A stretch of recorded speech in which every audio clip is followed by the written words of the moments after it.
Hi there guys, just talking to you about lateral epicondylitis, or commonly known as tennis elbow. A lot of you folks are getting this and coming into the clinic with us, so I thought I'd discuss it a little bit.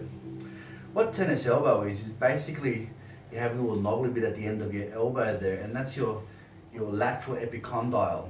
And the attachment there from the muscles, all your fingers attached to the end points, and when that gets damaged or inflamed in some way, it can radiate with a lot of pain.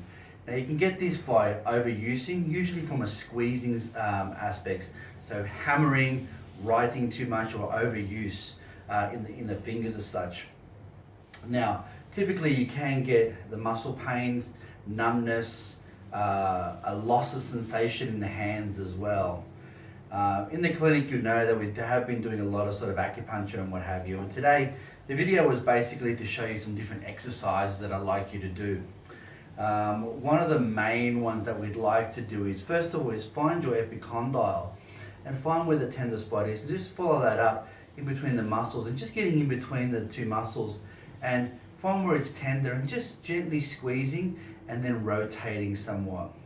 This is separating the muscle fibers and getting some blood flow to the area.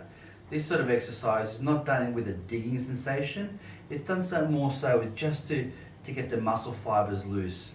Another great one that we like to do is the sort of grasp and move aspects. So you can just grasp the area and rotating. All our muscle fibers are going in a straight direction. So by doing cross sections of it, it works really well for releasing some of that pain for us. And you can work it right down to the wrist area. On the handout that goes along with this video, it'll also show you some different exercises that we like to do. And some of them are as simple as just moving up and down, getting the muscle fibers to move. As you can see, all the muscles start to move in these areas for us. We can also pronate, rotating the hand. Yep. Another very good stretch that we have is on the tables, just leaning up against the tables and leaning forwards. Try and get a nice stretch from the back for us. And in the opposite direction, we can do this one as well. Nice stretch through the arms, as you can see. Creating them. Now the last one that I've always sort of shown most of you guys that we like to use is using a nice little cheap towel. Everyone's got one of these at home. So what we do is just in a rolling aspects. So all we're trying to do here is two things, is just to get the muscles to work and stretch, to get all the way to the end and all the way back down again. All these exercises can be done, 10 reps, 3 times over.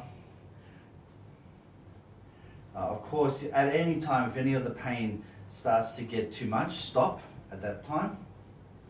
And around again. So we can with that.